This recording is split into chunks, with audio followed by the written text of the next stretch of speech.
They say a woman is only worth her looks, but they've never met Greta Faulkner. Mocked, rejected, and driven out of town because of her appearance, this German immigrant arrives at Iron Ridge Ranch with only a tattered suitcase and a few pennies. She's unwelcome. No one believes her. And the biggest storm of the decade is approaching, threatening to wipe out everything Colt Mercer has built. But they don't know. Sometimes the only person who can save it all is the one nobody looks at. Like and comment the name of the city you're watching to let me know how far my story has come. Don't leave. This story is unstoppable. The telegram had been folded and unfolded so many times that the paper had gone soft at the creases. The ink faintly smeared where Greta Faulkner's thumb had pressed against it on the long walk from the train depot. She had memorized every word by now, not because the message was complicated, but because she needed something to hold on to, and paper was the only thing she had left. Seeking experienced hand for harvest season. Iron Ridge Ranch. Fair wages. Inquire Mercer. Brant's Crossing. Experienced hand. That was the phrase she kept returning to. Not experienced man. Not able-bodied young man. Just hand. She told herself that was intentional. She told herself it meant something.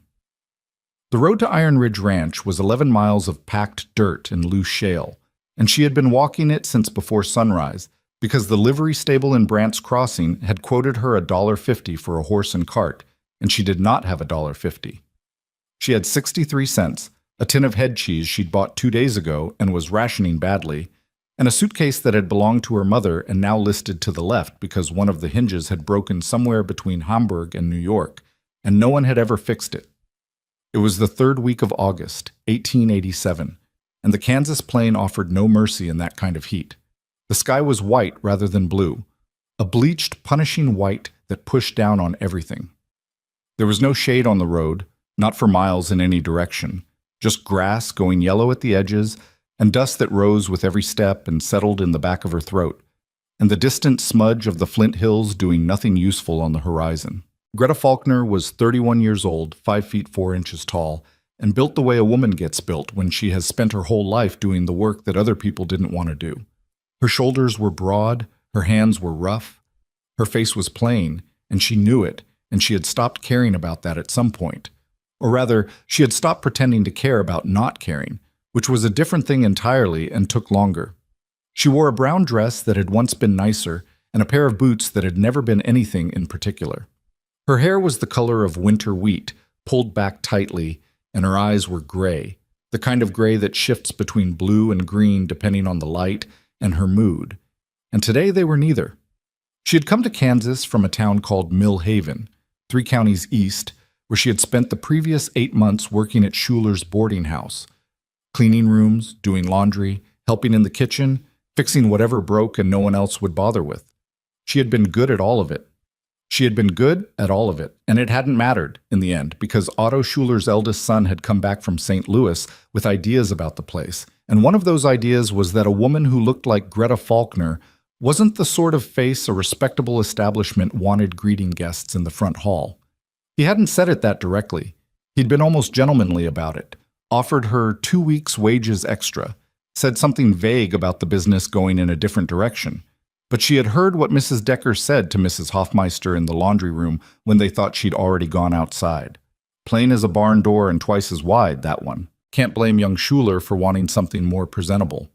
And then both women had laughed, the easy, dismissive laugh of people who have never had to worry about being described that way. She had stood in the alley behind the boarding house for a few minutes after that, holding a pillowcase that needed wringing. Then she had wrung it. Then she had gone back to work, because there were still 3 hours left in her day, and she had been raised to finish what she started.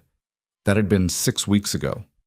Since then, she'd tried 2 other towns, 1 other kitchen, and a brief and unsuccessful attempt at taking in laundry on her own. The laundry had been the lowest point. Sitting in a rented room the size of a closet, her arms aching, watching the money she was earning dissolve into the money she owed for the room, doing the arithmetic over and over, as if it might come out differently if she just did it enough times.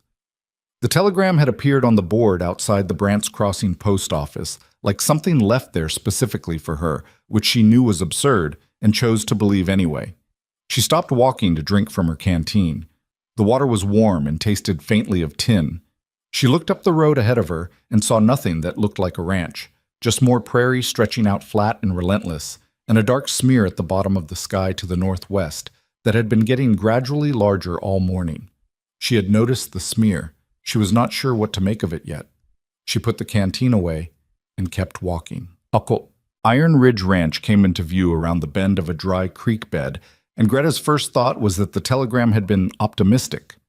Not dishonest, exactly, but optimistic. The main house was a two-story frame building that had been white once and was now the color of old teeth. One of the porch railings was missing several boards. The barn to the left was solid enough. That was the first thing she noticed, actually, that whoever owned this place had prioritized the barn over the house, which told her something useful. The yard between the buildings was a patchwork of dirt and sparse grass, with a water trough near the fence and a broken wagon wheel leaned against the fence post like someone had meant to deal with it and then forgotten. There was a bunkhouse set back from the main buildings, long and low, with boots lined up outside the door. 3 horses in the paddock, a dog sleeping in the shade of the porch. Somewhere from inside the barn came the sound of someone hammering, a steady, irritated rhythm that stopped and started and stopped again. Greta stood at the gate for a moment, straightening her back, resettling the suitcase in her grip. Then she went in. The man who came out of the barn when he heard the gate was not what she expected, though she wasn't entirely sure what she had expected. Colt Mercer was somewhere in his mid-30s, dark-haired, with the kind of tan that comes from years outdoors rather than a single summer. He was a few inches taller than average, lean in the way that working men get lean, not thin, but worn down to the useful parts. He had a hammer in one hand and was pulling off a leather glove with the other, and he was looking at her with an expression that wasn't unfriendly, but wasn't particularly welcoming either.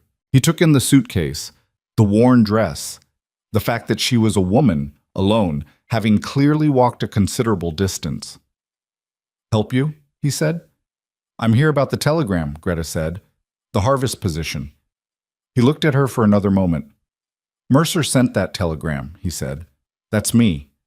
Colt Mercer. I was expecting—" He stopped. "A man," she said. "Someone with harvest experience." "I have harvest experience," she said. 7 seasons. Wheat and corn, mostly. Some oats." This was true. She had grown up on a farm in Westphalia, the third of 6 children, and she had been working harvest since she was old enough to hold a rake. "I also cook, manage a household, do basic carpentry, and I can keep books if needed. I saw your place from the road. That wagon wheel by the fence needs the hub repacked. If you have the right grease, I can do it this afternoon." Mercer stared at her. "I walked 11 miles to get here," she added, not plaintively, just factually because she thought it was relevant. "I'd like some water, and I'd like to talk terms."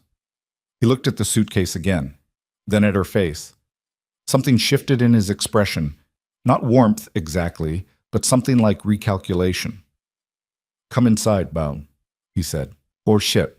The kitchen of the main house was large and dark, and smelled of old grease and something that had been left too long in the pot. There was a table that could seat 8 and a cast-iron stove that was clearly functional but hadn't been properly cleaned in some time. Dishes were stacked unevenly by the dry sink. A child's boot sat on the windowsill for reasons that were not immediately apparent. Mercer filled a cup from the water bucket and set it in front of her. She drank half of it without stopping. "You came from Brant's Crossing?" he said, sitting down across from her. "Before that, Millhaven. Before that, a few other places." She put the cup down. "I'm not going to give you a long story. I need steady work and a place to sleep, and I'll earn whatever you pay me. I won't complain, and I won't quit early." "I've got 4 hands," he said. "The bunkhouse is—" "I'm not asking to sleep in the bunkhouse," she said. "I imagine there's a room somewhere in the house. A spare one. I'll keep it tidy. The house isn't—" He rubbed the back of his neck. "My son is here. He's 8. There isn't anyone to— I lost my wife 2 years ago. There's no one managing the household."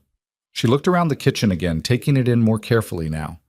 The grime on the stove, the dishes, the boot on the windowsill, the pantry door hanging slightly open to reveal shelves that were not disorganized so much as simply neglected. Things put in front of other things, jars without lids, a sack of flour left open. "I can see that," she said, without judgment. He looked at her sharply, then seemed to decide she hadn't meant it cruelly. "Harvest starts in 4 days," he said. "I need bodies in the field, not—" "I understand." She folded her hands on the table. "I'll be in the field when you need me in the field. But right now your kitchen is a mess, and you've got a child in this house. And whoever's been cooking for your crew has been doing a poor job of it, I'd guess, based on the state of that stove." She paused. "What are you paying?" He told her the figure. It was low. She knew it was low, and he knew she knew it. She said, "Add room and board, and we have a deal." There was a long silence. From somewhere upstairs came the sound of a child's footsteps, a creak, and then another creak, moving toward the stairs. "You're not what I was expecting," Mercer said. "I know," she said. "That's your problem, not mine." He almost smiled. She wasn't sure. It was gone too quickly. "Board's included," he said. "Wages are what I said." "Then we have a deal." They didn't shake hands. He just nodded once and stood up, and she stood up too. And that was how Greta Faulkner became part of Iron Ridge Ranch. The boy appeared on the bottom stair as she was being shown where to put her suitcase. He was small for 8, dark-haired like his father, with a round, serious face and a smear of something, mud possibly, or axle grease, across his left cheek. He studied her with the frank, assessing gaze that children use when they have learned not to trust that adults tell them the truth. "Who are you?" he said. "Greta Faulkner," she said. "I'm going to be helping here for the harvest." "Are you a cook?" "Among other things." He considered this. "Papa burned the beans again last night," he said. "They tasted like the bottom of a boot." "Eli," Mercer said. "They did," the boy said, unapologetically. Greta looked at the boy. "What do you like to eat?" He thought about it seriously. "Bread," he said, "with butter. Not the kind with seeds in it." "All right," she said. "No seeds." Eli seemed to find this satisfactory. He went back up the stairs. Mercer stood in the doorway of the small room she'd been given. It was off the back of the kitchen, barely 8 feet square, with a cot and a nail on the wall and a window that looked out on the side yard. And he watched her set her suitcase down. "He's been—" Mercer started, then stopped. "Since his mother passed, he's been quiet." "Children are quieter than people expect," she said, "when they're waiting to see if a thing is going to be reliable." He looked at her again, that same flat, recalculating look. "Get settled," he said. "Supper's at 6. Crew of 4 eats in the bunkhouse. You can feed them there, or—" "I'll figure it out," she said. He left. She closed the door, sat on the edge of the cot for exactly 1 minute, and then got up and went back to the kitchen to see what she had to work with. The 4 hands were named Dix, Gruber, a young man everyone called Pockets for reasons she never learned, and an older Mexican man named Ramon, who had worked at Iron Ridge for 6 years and was, she quickly gathered, the only one who genuinely knew what he was doing. She met them at supper. She had made a stew. Nothing special, just what the pantry offered. Salt pork, dried beans, onions, the last of a sack of carrots that had gone slightly soft but were still good enough. She had also made bread, which took longer than the stew and required her to start it almost immediately after arriving, letting it rise while she sorted out the pantry and scrubbed the stove and dealt with the dishes. She brought the pot out to the bunkhouse in a cast-iron Dutch oven, and the bread wrapped in a cloth, and set it on the table without ceremony.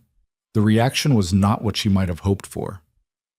Dix, the biggest of them, with a thick red beard and the kind of permanent squint that comes from years of working in bright sun, looked at her, then at the pot, then at Mercer, who had come in behind her.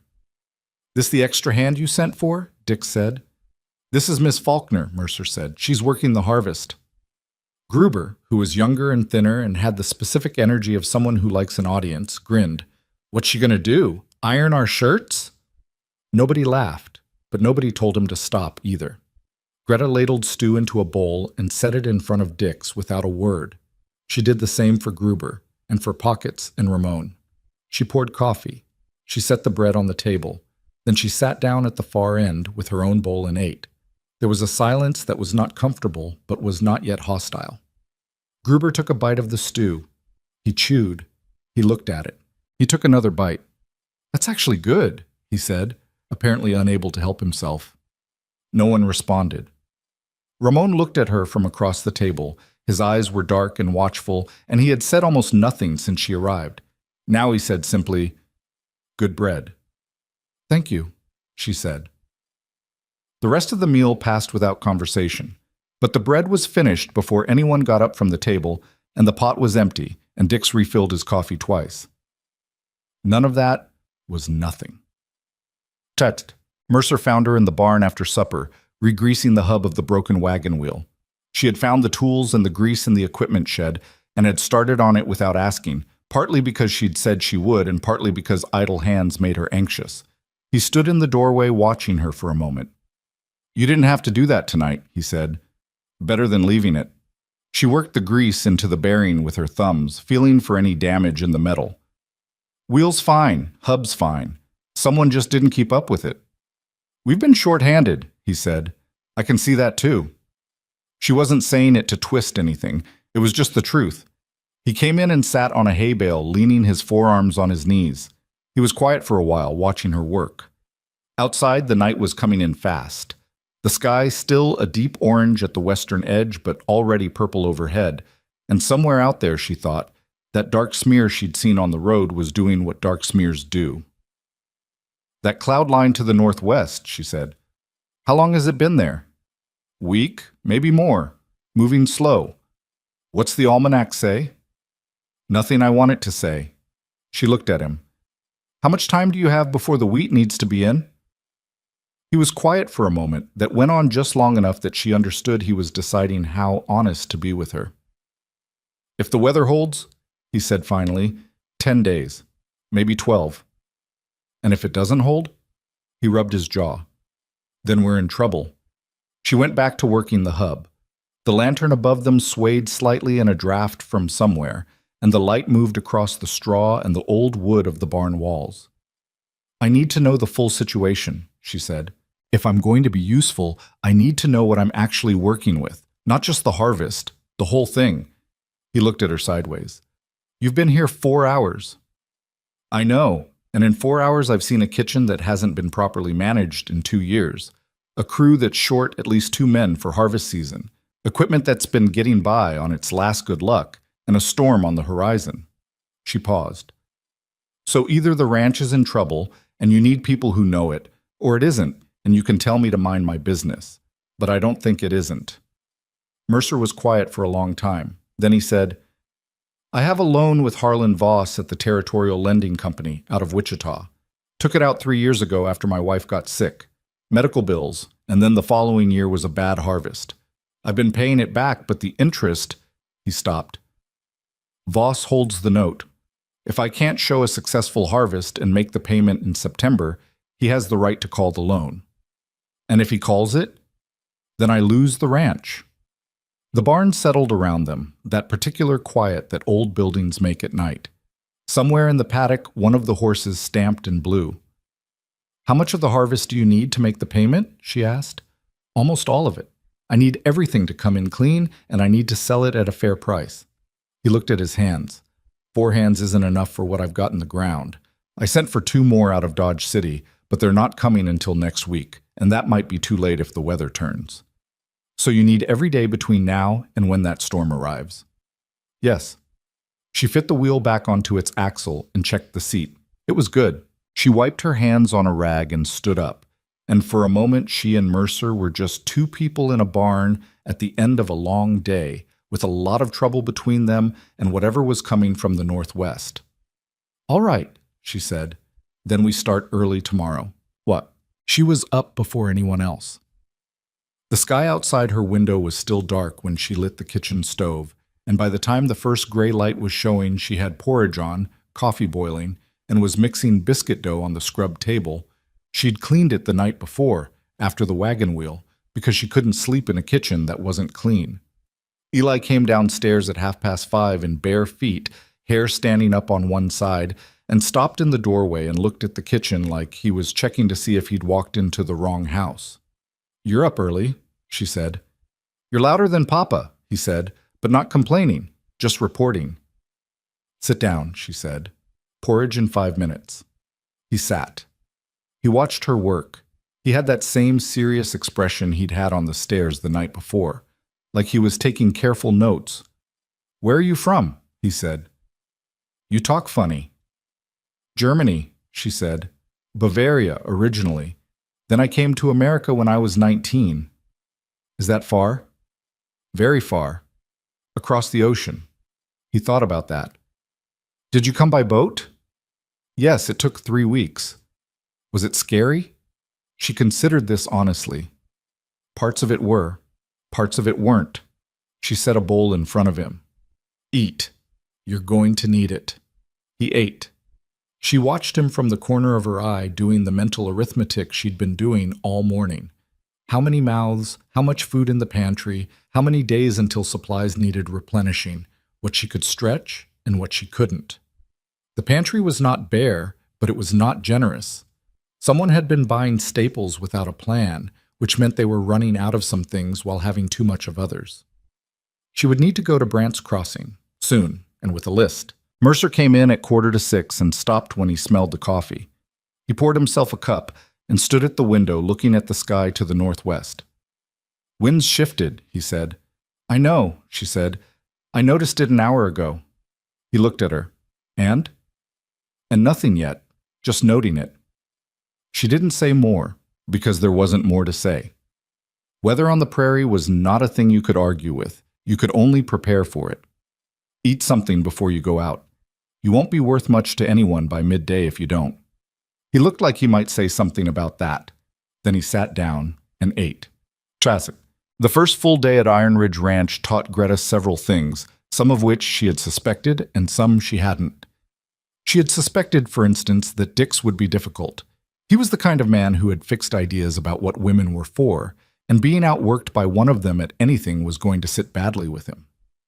She managed this by not competing with him directly, by being useful in ways that didn't put her in the same track as him, so there was nothing for him to measure himself against. She kept the water barrel on the work wagon filled. She sharpened the sides in the evening when the men brought them in. She noticed, without saying anything, that the harness on the lead horse had a cracked strap that was going to fail soon, and she repaired it during the midday break while everyone else was eating. Gruber she had mostly figured out at supper. He talked more than he worked, but he wasn't mean, just young and performing for an audience.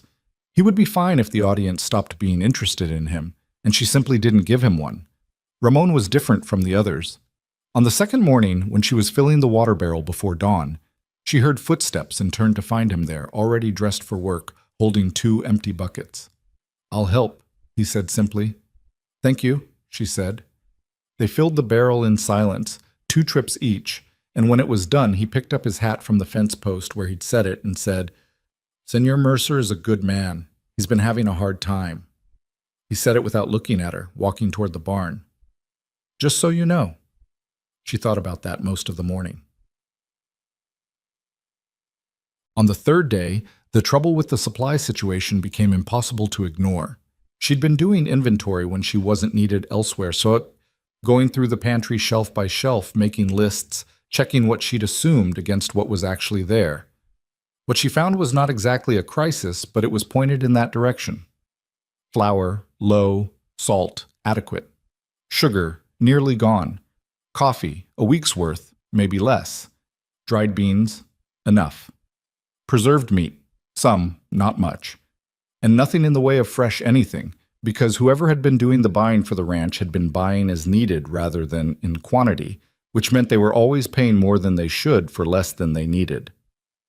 She found Mercer in the equipment shed after supper, going over the harvesting rig, and she stood in the doorway with her list. I need to go to Brant's Crossing, she said. He looked up. For what? She handed him the list. He read it. His expression didn't change much, but something behind his eyes did. A quick calculation, a checking of something against something else. That's a lot, he said.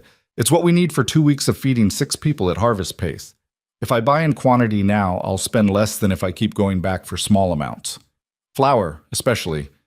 Henning's mill in Brant's Crossing sells by the 100-pound sack for less than half the per-pound price at the general store. He looked at the list again. You know the Henning Mill? I stopped there on my way through. I noticed the pricing board outside. He handed the list back. There was something in his face, not quite suspicion, not quite reluctance, but something between them. Like he wanted to trust the logic, but wasn't sure about trusting her with the money. She understood that, actually. She had been here 3 days. She was a woman he knew nothing about asking to take his money to town. I can give you a full accounting when I come back, she said. Every cent with receipts. The reluctance didn't disappear exactly, but it shifted. I'll take you into town myself, he said. I've got business with the grain factor anyway. Fine, she said. They went the next morning, just the two of them in the wagon, Mercer handling the team. The road to Brant's Crossing was quieter than it had been when she walked it. Cooler, the early air still carrying some of the night's relief. And they didn't talk much. She had her list in her lap and a pencil behind her ear, and she was going through the numbers in her head, working out how to stretch the budget as far as it would go. At some point, Mercer said, without particular preamble, "Where did you learn to keep accounts?" "My father," she said. "He kept the farm accounts. I was the one who helped him because my brothers couldn't sit still long enough." A pause. "And then at a few of the places I worked. You learn what's useful." "You've worked a lot of places." "Yes." "Why so many?" She looked at the road ahead of them. "That's a long answer," she said. "Do you want the long answer or the short one?" "Short one." "I'm a woman who doesn't look the way people think women should look," she said, "and I do the work better than the people they'd rather hire.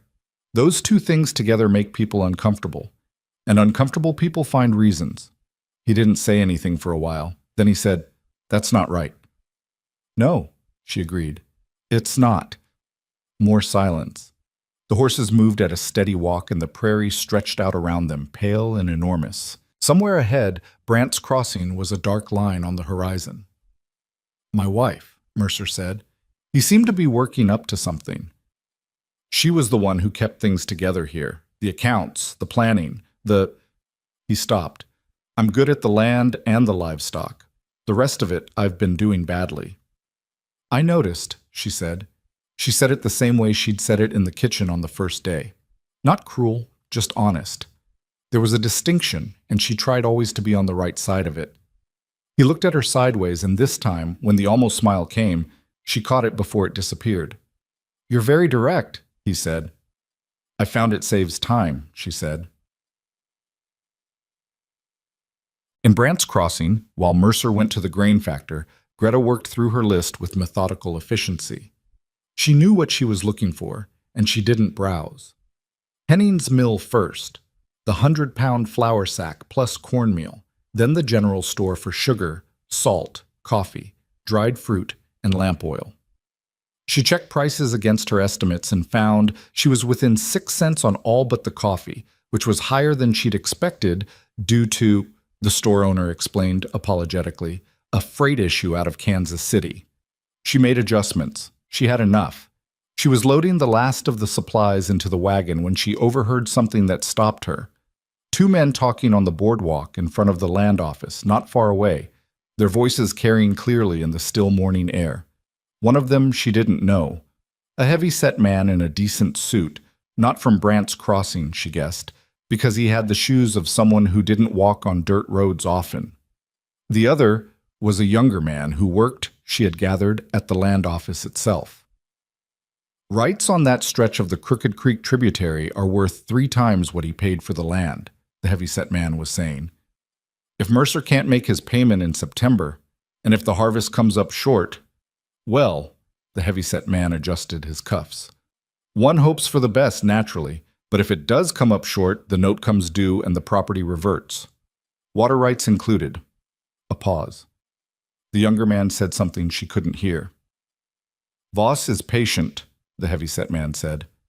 "He's been patient for 3 years, and patient men generally get what they're waiting for." She stood very still by the wagon, her hand resting on the wheel. Voss.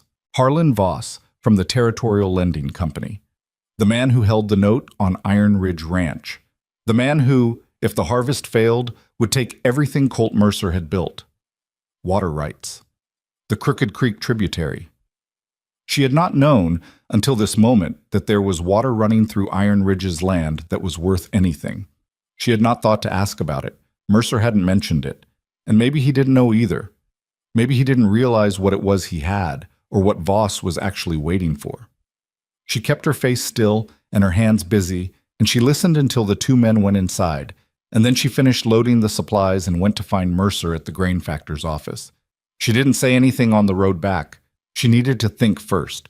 She needed to understand exactly what she'd heard before she repeated it, because saying the wrong thing at the wrong time would help no one. But she thought about it the whole way home, and she thought about it while she unloaded supplies and put them away, and she thought about it while she made supper for 6 people and listened to the wind pick up from the northwest. That night, after Eli was in bed and the hands had gone back to the bunkhouse, she sat at the kitchen table by herself and wrote down everything she could remember from the conversation. The exact words she'd caught, the tone of them, what the heavy-set man in the good suit had seemed most pleased about. Water rights. Worth 3 times what he paid for the land. Voss is patient. She read it back. Read it again. Folded the paper and put it in the pocket of her dress. Then she blew out the lamp and went to bed, listening to the wind, which had shifted again in the last hour and was coming now from a direction that made the hair on the back of her neck stand up. 10 days, maybe 12. And somewhere to the northwest, the sky was doing something she didn't like. It was on the 4th morning that Dix finally said directly what he had been implying since she arrived. She was sharpening the last of the scythes when he came into the equipment shed, and he stood there with his arms crossed, and he had the look of a man who had been working himself up to something. "Mercer's a decent man," he said. "I've worked for him 3 years. I don't say a word against him." "But," she said, "but he's not thinking straight bringing you out here. We've got real work to do, hard work, and we need people who can pull their weight in the field, not—" He waved a hand in her direction. She kept working the whetstone against the blade in long, even strokes. "Is that a question, or are you just telling me what you think?" "I'm saying we can't afford to waste time on something that's not going to work out." "I've been here 4 days," she said. "The kitchen is clean, the supplies are stocked, the wagon wheel is fixed, the harness strap that would have broken and cost you half a morning is repaired." She set the scythe down and looked at him. "I haven't asked you to carry me or cover for me or make any allowances. If I do, you can say what you're saying. Until then, let me do my job." Dix looked at her for a long moment. He was not a stupid man. She could see that behind the stubbornness. He was a man with a way of thinking that had worked well enough for him so far, and she wasn't something that fit into it, and that bothered him. She understood that. She had spent her whole life being something that bothered people in that particular way. "Fine," he said, "but in the field, you keep up or you step aside. I don't care what else you can do." "Agreed," she said, and handed him his sharpened scythe. He looked down at the edge, ran his thumb along it carefully, and she could see him notice how good it was. He said nothing, just took it and walked out. Ramon was waiting by the door. He caught her eye and shook his head slightly. Not disagreeing with her, just acknowledging something. The shape of things. The particular tiredness of having to prove yourself to people who should already know better. 6 years I've worked here, he said quietly. First year, Dix questioned everything I did. And now? Now he just does it without saying anything. He put on his hat. Give it time. She picked up the next scythe and put the whetstone to it. Outside, the wind was picking up again, and far to the northwest, the sky had gone the color of a bruise. On the 5th night, she finally told Mercer what she'd heard in Brant's Crossing. She had waited because she needed to be certain, and she had spent the evenings going carefully through the loan documents that Mercer, after some reluctance, had let her read. They were dense and written in the particular language of men who get paid to obscure what they're doing. But she was patient, and she read slowly, and she circled certain phrases in her mind and came back to them. Mercer sat across from her at the kitchen table, the lamp between them, Eli long since in bed. He listened without speaking while she told him what she had heard, and then he sat very still for a moment. Water rights, he said. The Crooked Creek tributary that runs along your eastern boundary, she said. What do you know about it? It's water. It's been there since my father's time. We use it for the stock. It's more than that, I think. The man I heard talking about it said it was worth 3 times the value of the land." She paused.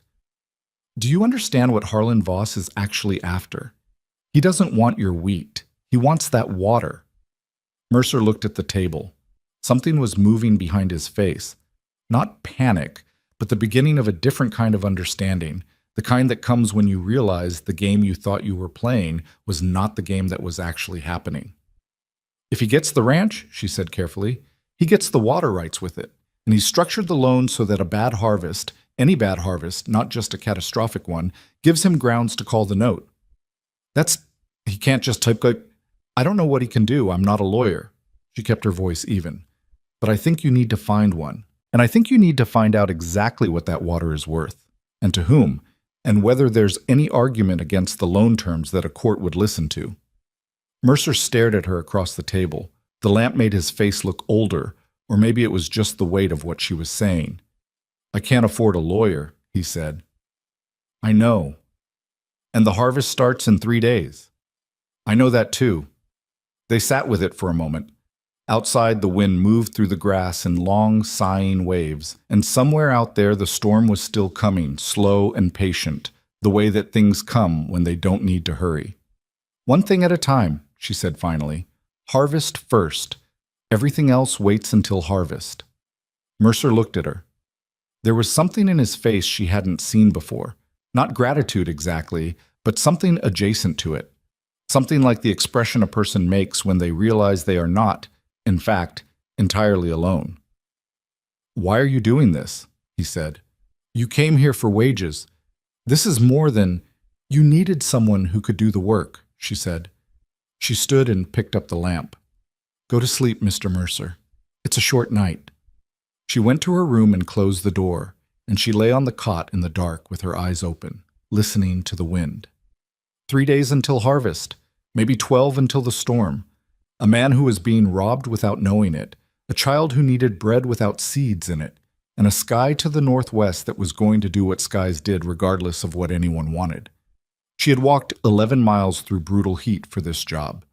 She had not yet decided if that was bad luck or good luck. She suspected as she lay there in the dark listening to Iron Ridge settle around her, that it was neither, just the way of things, the way that life moved you from one place to the next, sometimes by your own choosing and sometimes not, until you ended up somewhere that needed something you happened to have. She closed her eyes. Sleep, when it came, was quick and dreamless. Harvest began on a Tuesday, 3 days after Greta arrived, and the first morning told her everything she needed to know about how badly they were understaffed. Mercer had 60 acres of winter wheat coming ripe, plus another 20 in a lower field that would be ready within the week. 80 acres total, with 4 hands and no mechanical harvester beyond an aging McCormick reaper that Dix operated with the focused attention of a man who knew the machine was one bad morning away from giving up entirely. A full crew for that acreage should have been 8 men, maybe 10. What they had was 4, plus a woman who had told them she could do it, and whom none of them except possibly Ramon believed. The first 2 hours went well enough. Dix ran the reaper along the north field, while Gruber and Pockets worked the edges that the machine couldn't reach, cutting by hand. Ramon bundled and stacked with a speed that made his years visible. He had done this longer than any of them. Greta had put a second water barrel on the work wagon before dawn and drove it along the field edge, keeping everyone watered, keeping the lunch pails stocked, watching the reaper with the particular attention she gave to anything mechanical that was working harder than it wanted to. She saw the problem with the reel before it failed. A slight hesitation in the rotation, barely noticeable, a half-beat pause in the rhythm that she caught because she was listening for it the way her father had taught her to listen to farm machinery, not for the sound it was making, but for the sound it wasn't making anymore. "Stop," she called to Dix. He did not stop. He either didn't hear her or chose not to. She climbed down from the wagon and walked to the reaper and put her hand on Dix's arm. He stopped then, out of sheer surprise more than anything else, and looked at her with an expression that had murder at the edges of it. "What in the—" "The left reel bearing," she said. "Listen." He listened. He heard what she'd heard. His expression didn't change the way she might have wanted it to, but he climbed down and knelt by the reel housing and looked. It's running dry, he said. I know. There should be a grease cup here. Where do you keep the supply? Back at the barn. She went and got it. This cost them 40 minutes and a significant portion of the morning's goodwill, but it would have cost them the reaper entirely if the bearing had seized, which it would have done before noon. She greased it herself while Dix watched with his arms crossed, and when she was done, he tested the reel by hand and said nothing, just got back on the machine and started it up again. Gruber, watching from a few rows over, said something to Pockets that she didn't catch. She didn't try to catch it. She went back to the wagon. Ramon passed her on his way to the next windrow and said quietly, "Good eyes." "I've seen it before," she said. By midday, the crew had covered 11 acres. A decent morning, given the delay, but not enough. If they held this pace, they would need 14 full days to finish the harvest, and 14 days was not what the sky was offering them. Greta had been doing the arithmetic all morning. During the lunch break, biscuits and cold sliced meat and water, eaten in the shade of the wagon. She sat a little apart from the men and worked through it again, slower this time, checking her figures. 11 acres in a morning, optimistically. 5 hours of good afternoon light. Maybe another 12 or 13 acres today. 23 acres on a good first day. 60 to go after that, plus the lower 20. 3 more days of this pace, minimum.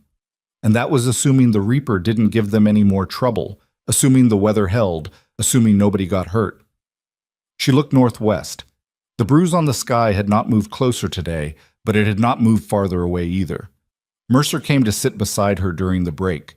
He had been working the lower field edge with a scythe all morning, and he moved like a man whose back was starting to talk to him, though he wouldn't have said so.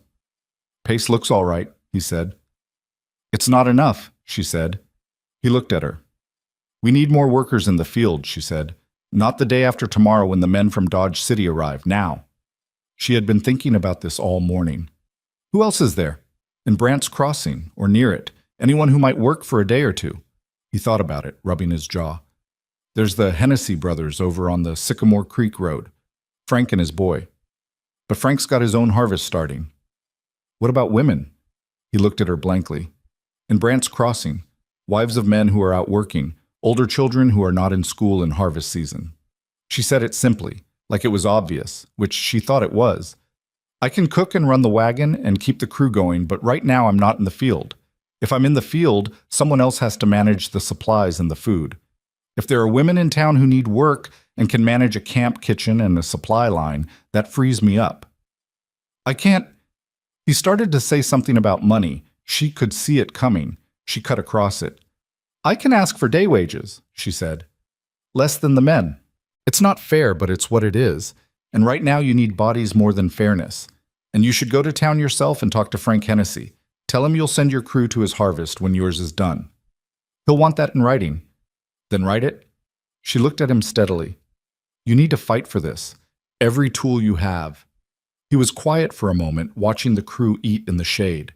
Gruber was lying on his back with his hat over his face. Pockets was carving something from a piece of wood. Ramon was eating slowly and looking at the sky the same way she'd been looking at it. You know what the problem is? Mercer said at last. Which one specifically? Almost a smile. The problem is you're right about everything so far, and it makes it hard to argue with you about anything. So don't argue, she said. Go talk to Hennessy. He went that afternoon. She went back to the field. This was the part she hadn't told Dick she was going to do, because she didn't see any reason to tell him ahead of time. Announcements of intention were things that invited objections, and she had already had enough objections to last her a while. She simply asked Ramon to show her where to stand in the line and picked up a spare scythe and started cutting. She had not swung a scythe in 11 years. The first few strokes reminded her of this. The movement was not difficult to remember, but the muscles she needed were not where she'd left them, and by the end of the first row her lower back was burning and her grip was unsteady. She corrected her stance, widened it slightly, adjusted the angle of the blade, and started the second row. Gruber noticed before anyone else. She heard him say something, and then heard Pockets respond, and then there was a silence that had a particular texture to it. She didn't look up. By the third row she had found the rhythm again. Not her best. Not the rhythm she'd had at 20, when she could cut all day without stopping, but good enough. Steady enough. She focused on keeping the stroke even and low and letting the blade do the work, not fighting it, and the wheat fell in clean arcs ahead of her. At some point, Dick stopped the reaper to check the reel, and in the quiet, he looked over and saw her working. She did not look at him. She heard the reaper start again. She cut for 3 hours. Her back was going to punish her for it, and she knew that, and she did it anyway, because the arithmetic didn't lie and the storm didn't care about her back. Ramon worked beside her for most of it, not saying much, just matching her pace. Once, when she stopped to wipe her face and straighten up carefully against the protest of her spine, he said, "You've done this before." "A long time ago," she said. "It comes back." "Most things do," she said, and bent back to the work. When they stopped for the evening, Gruber came over to her while she was loading the scythes onto the wagon. He had his hat in his hands, and he was looking at the ground in the way that men look at the ground when they are trying to find words for something and the words are not cooperating. "I said some things," he started. "I know what you said. He rubbed the back of his neck. "I was out of line." She looked at him. He was 22, maybe 23, with the kind of face that hadn't quite decided what it was going to be yet. Not a bad person. Just young and performing and not yet aware of how tiring that was for everyone around him. "Go wash up for supper," she said. Not forgiving exactly, but moving on. There was too much work to hold grudges. He nodded and went. Dick said nothing to her that evening, but when she brought the water bucket around before supper, he refilled his own cup and then, without being asked, refilled hers and set it on the wagon step where she could reach it. That was as close to an apology as she expected from Dick's, and she accepted it in the spirit it was offered. Mercer came back from the Hennessy farm at dusk with Frank Hennessy's handshake agreement and a promise of 2 extra bodies for the following 3 days. He also brought news from Brant's Crossing. A woman named Clara Holt, widowed the previous winter, was willing to come and manage the camp kitchen for day wages. She would arrive tomorrow morning. Greta took this information in, calculated what it changed, and nodded. "That helps," she said. "Are you all right?" he said. He was looking at the way she was standing, carefully, with the particular uprightness of someone trying not to let their back show. "I'm fine," she said. He clearly did not believe this, but said nothing more about it. That night, she wrote in the small notebook she'd been keeping since the first day. Numbers, inventory, weather observations, the figures from the loan documents that she'd memorized and was slowly working through. She had been thinking about what the man in Brant's Crossing had said about the water rights, turning it over in her mind the way you turn a stone over to see what's underneath it. There was something wrong about that loan that she hadn't quite found the exact shape of yet. Something in the language of the repayment terms, a clause she'd read twice and not fully understood, about what constituted a qualifying harvest for the purpose of determining default. She wrote down what she remembered. She looked at it. She wrote a question mark next to one phrase and underlined it. Then her back told her in no uncertain terms that she was done for the night, and she put the notebook away and lay down on the cot and stared at the ceiling and listened to the wind. The wind was doing something new. She lay there parsing it, the way it moved through the grass outside her window, the particular sound it made coming around the corner of the house. It had weight to it now, a heaviness that hadn't been there yesterday. She got up and went to the window and looked northwest. The sky was too dark to see much, just shapes on shapes, but she stood there for a long time, and when she went back to the cot, she did not close her eyes for a while. Clara Holt arrived the next morning on a borrowed mule, a small, precise woman in her 50s with iron-gray hair and hands that had done hard work for decades. She surveyed the kitchen with the expression of someone assessing a battlefield and then said, to no one in particular, "Well, first thing we need is more salt pork."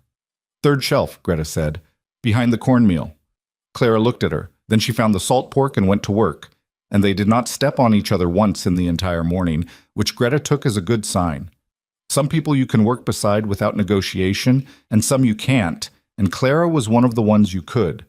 With Clara managing the kitchen and the supply wagon, Greta went to the field in the morning and stayed there. The Hennessy brothers arrived at 7, 2 broad-shouldered men who worked without speaking and ate enormous quantities at midday, and were, she was relieved to find, exactly what they looked like. Uncomplicated hard workers who did what they were asked and asked for nothing except their wages and enough to eat.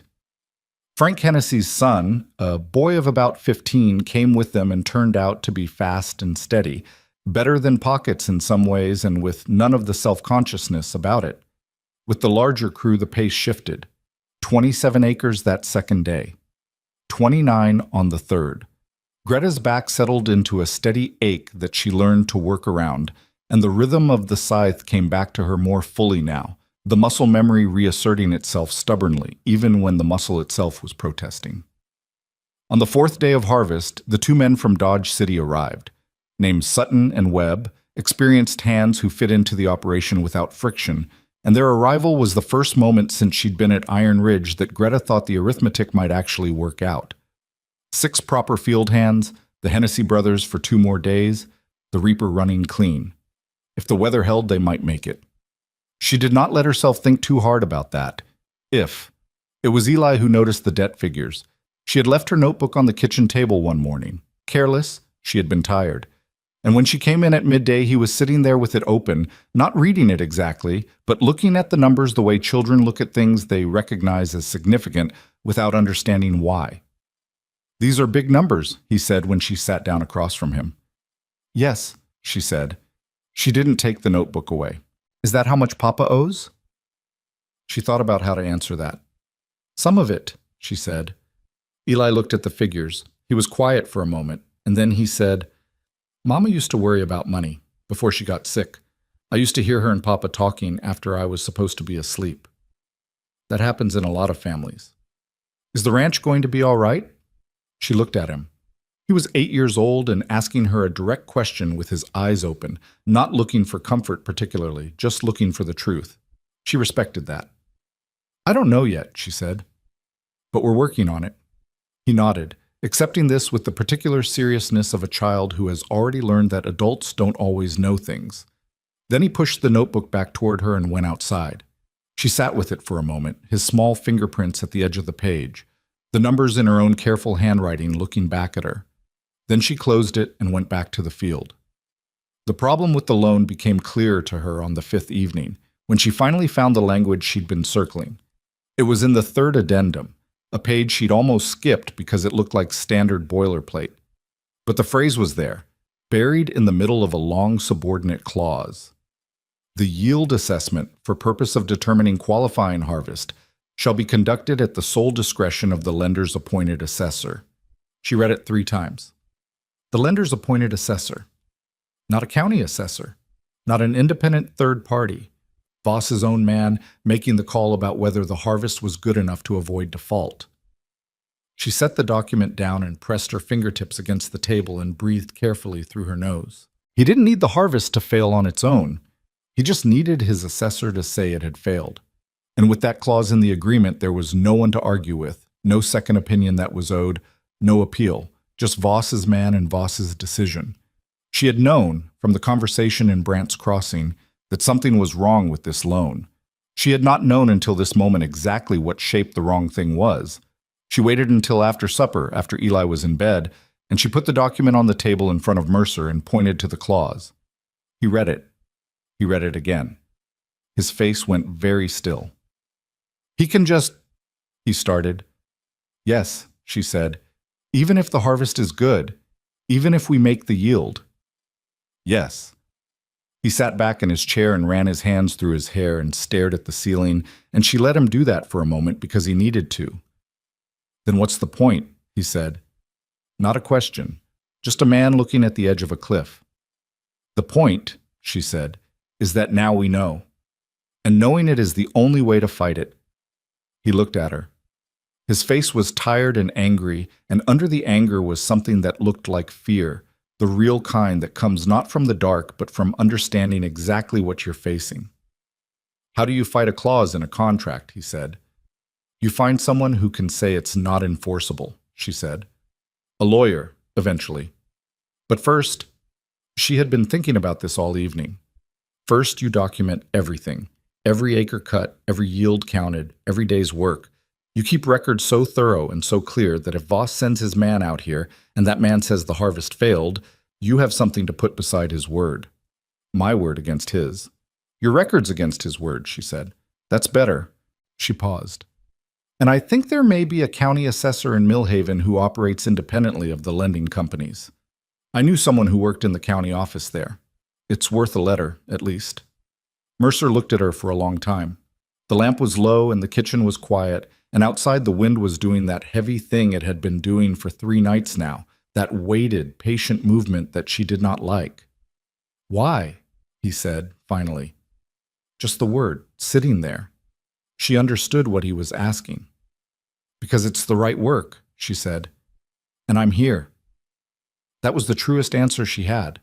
Not noble, not simple, just the fact of it. She was here, and this was the work, and she did not leave work unfinished. Mercer nodded slowly. He looked at the document again. Then he looked out the dark window at the northwestern sky, which was doing nothing visible at this hour, but was doing it loudly enough that both of them could feel it. "How much time do you think we actually have?" he said. She had been counting days in her head since the first morning. She had been watching the sky. She had been listening to the wind every night, tracking the small changes in it, the way her father had taught her and his father before him, a kind of attention that no almanac could fully replace. "Less than we thought," she said. The letter to the county assessor's office in Millhaven went out on a Thursday, carried by the post rider who came through Brant's Crossing twice a week. Greta had written it herself in careful English, laying out the specific clause in the loan addendum and asking whether an independent assessment of harvest yield carried legal weight against a privately appointed assessor in a debt dispute. She had not told Mercer she was writing it until it was already written, because she had learned in the first week that he was a man who could be talked out of things when they were still possibilities, but not when they were already done. He read it over before she sealed it. He didn't say much. He signed his name where she'd left space for it. "You think they'll answer in time?" he said. "I don't know," she said, "but we're out of things we don't need to try." That was Thursday. By Friday morning, the wind had changed completely. It wasn't a dramatic change, no sudden drop in temperature, no wall of cloud appearing on the horizon. It was subtler than that, and subtler things scared her more. The wind came now from the northwest and the west both at once, a confused air that couldn't make up its mind, and the humidity had risen overnight so that the morning felt thick and close, even though the sky was still clear. The grass bent the wrong way. The horses in the paddock were restless before dawn. Greta stood outside her window at 5 in the morning and breathed the air and felt it on her skin, and then she went inside and started breakfast and didn't say anything to anyone yet, because there was nothing useful to say. She said it to Mercer alone, before the crew came in. "We have 4 days," she said. "Maybe 5 if we're lucky." "I don't think we're going to be lucky." He looked at her across the kitchen table. He had learned by now not to ask her how she knew things like this. He just said, "How far are we?" She had the figures in her head. 51 acres cut and bundled, 29 left in the north field plus the lower 20, 49 acres remaining. "In 4 days with the current crew "Not enough," she said. "We need to cut through the nights." He sat with that for a moment. Night harvesting was not unheard of in harvest season, but it was hard work, and it was slower, and it burned through lantern oil and through people. You couldn't run the reaper at night without real risk to the machine and to whoever was operating it, which meant hand cutting, which meant more bodies moving slower through more darkness. "The men from Dodge City," he said. "Sutton and Webb are good. Ramon won't complain. Dix will do it." She paused. "Gruber and Pockets are less sure. Hennessy brothers are gone after today." "I'll talk to the men," he said. "There's something else," she said. He waited. The Reaper. She had been watching the McCormick for 2 days now, watching it the way she'd watched the reel bearing in the first week. Not for the sound it was making, but for the sound underneath that. The main drive chain, it's stretching. You can hear it on the upstroke if you listen for it. If it breaks in the field, we lose the machine in half a day minimum. Mercer closed his eyes briefly. "Do we have a replacement chain?" "No." "Can we get one?"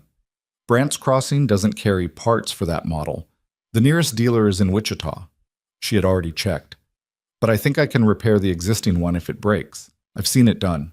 It needs a chain link tool and the right size stock, and Ramon has most of what's needed in his toolbox." "You think? Or you know?" "I think," she said, because she believed in saying what she actually knew versus what she hoped. I know the principle of it. I've never done this specific chain on this specific machine. He looked at his hands on the table. There was a callus on his right palm from the scythe that hadn't been there 10 days ago.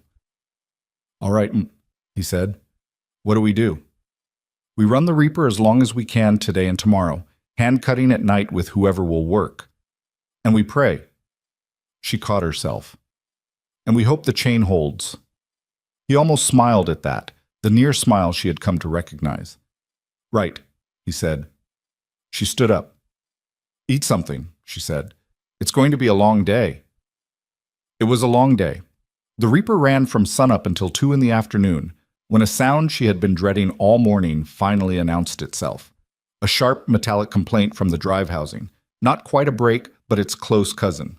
She was on the wagon 50 yards away, and she heard it and was already moving before Dix shut the machine down.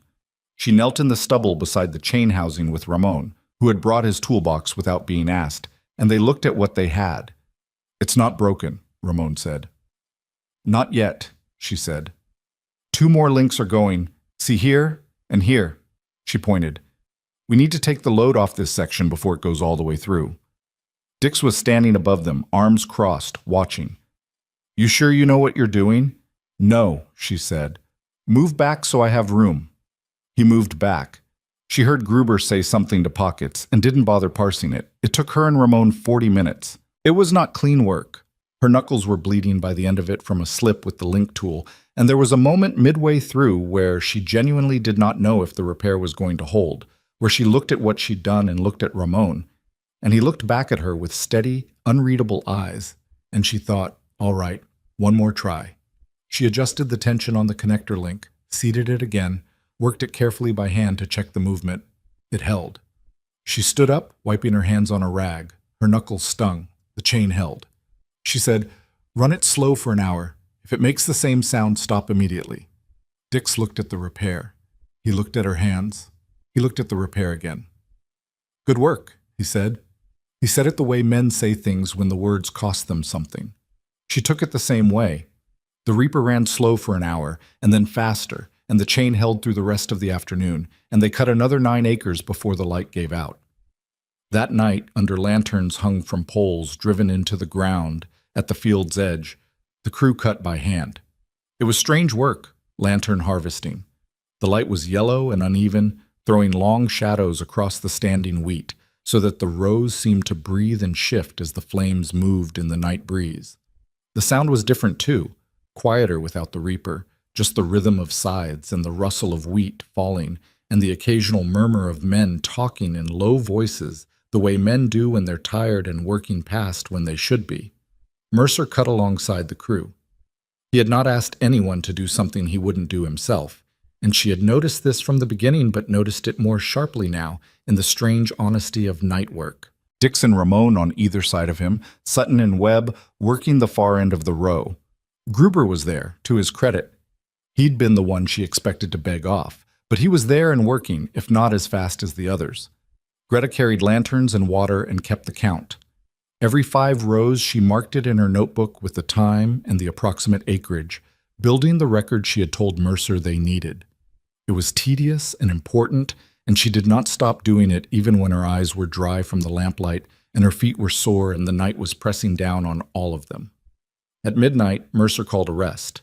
Everyone sat in the stubble or leaned against the wagon, too tired for much talking. Clara had sent out coffee in a covered pot, and Greta poured it and handed it around. Pockets was the one who said it, which surprised her. Pockets rarely said much that wasn't a response to something Gruber had started. This is going to be close, he said. Not complaining, just saying the fact of it. Yes, Greta said. You really think there's a storm coming? Yes. He drank his coffee. He was quiet for a moment. My family lost a harvest once. I was 11. We were in Missouri then. Wheat, same as this. He looked at the field around them, the cut rows and the standing rows and the lantern light lying yellow across all of it. We didn't get out in time, didn't have anyone watching the sky like you do. He paused. We lost the farm the year after. No one said anything for a moment. That's why you're here, Greta said. Not a question. He looked at her. I guess so, he said. She poured more coffee. They went back to work. By the time the sky started going pale in the east, they had cut 17 acres between the afternoon and the night. It was not enough to breathe easy, but it was more than she had expected, and she held that number in her mind as the crew went in for breakfast and a few hours' rest. She did not sleep. She stood at the edge of the north field in the early morning light, looking northwest. The sky had changed overnight. The bruise on the horizon was no longer a smear. It was a wall now, low and dark and moving with the kind of deliberate intention that made her stomach drop.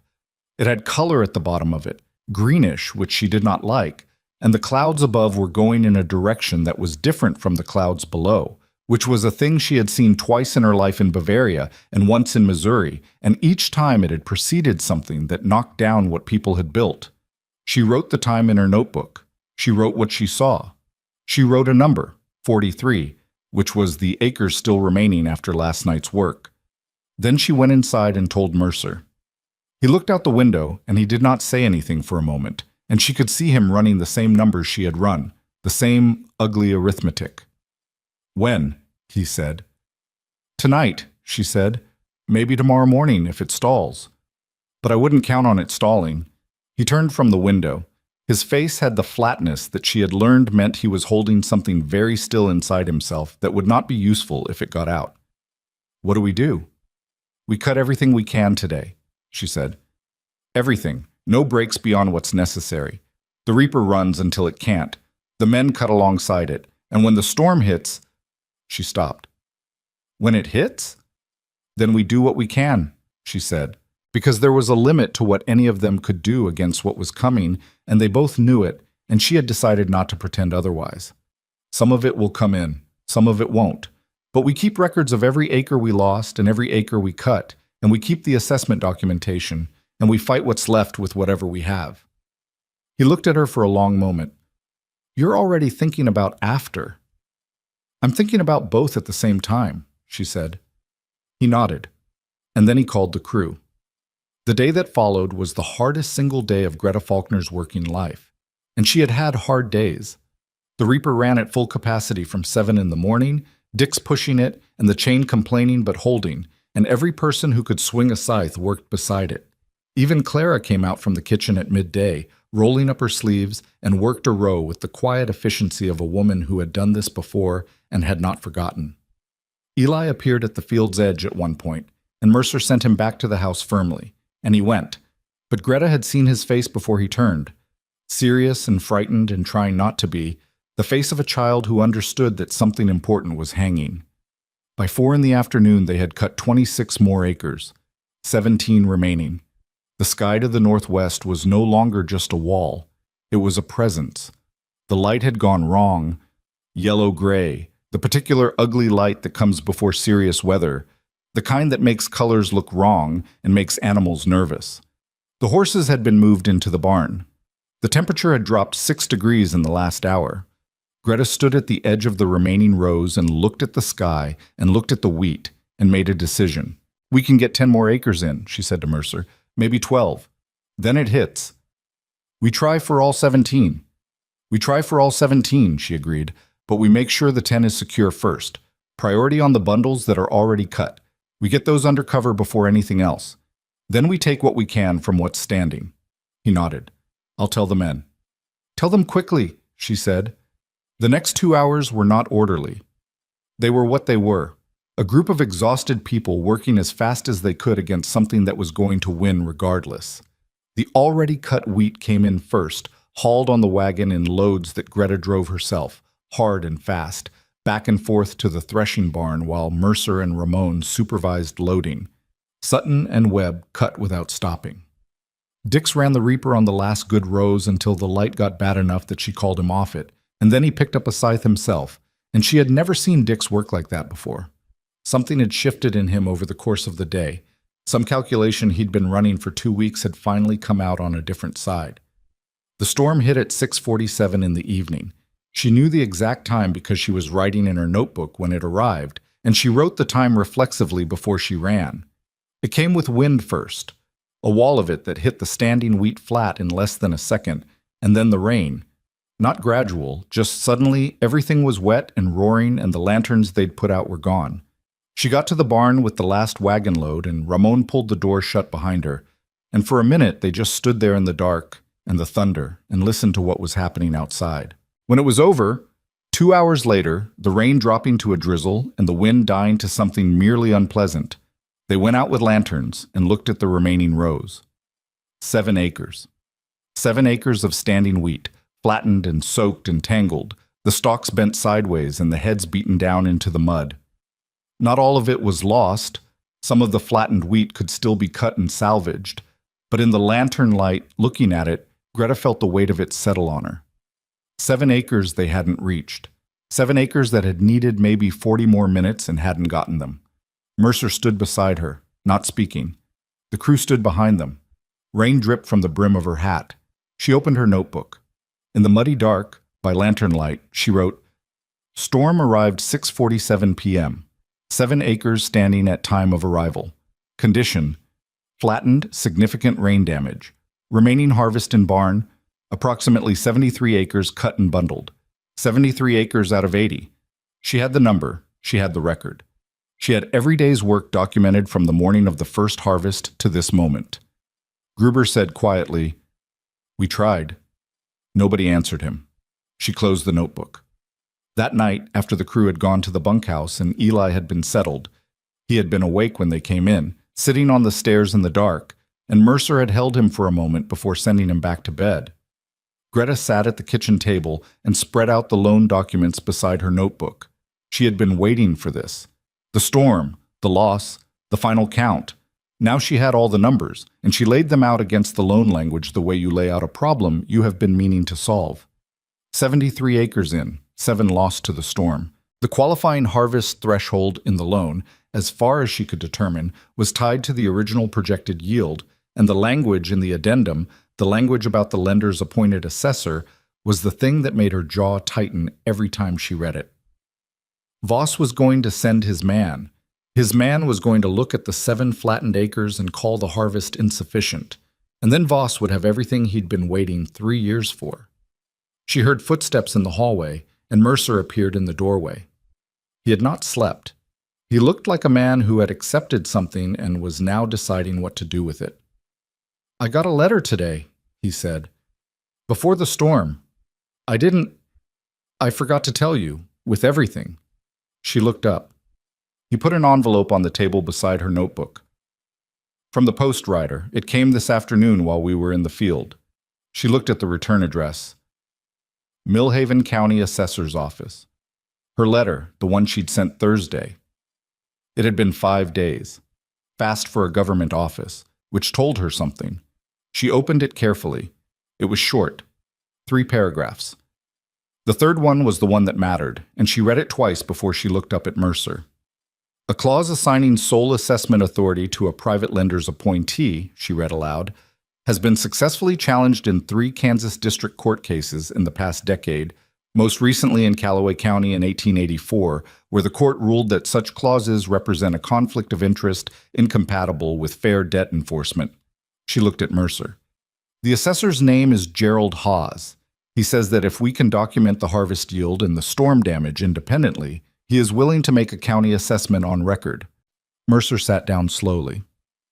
"He's willing to come out here," he said, "if we request it formally and pay the travel fee." She looked at the bottom of the letter. $14. He stared at the number. $14 was not nothing, not this deep in the season. "I have it," she said. "I've been keeping my wages." "Greta, don't," she said, not sharply, just firmly. "Write him tonight. Request the assessment as soon as he can come." She paused. "Voss is going to move fast after the storm. We need to move faster." Mercer looked at her across the table, the lantern between them, the document spread out between the lantern and the dark. His face was tired and something else, something that had been building in him for days that she had been careful not to look at too directly because she was here to work and there was still work left to do. He said, "I don't know how to—" He stopped, started again.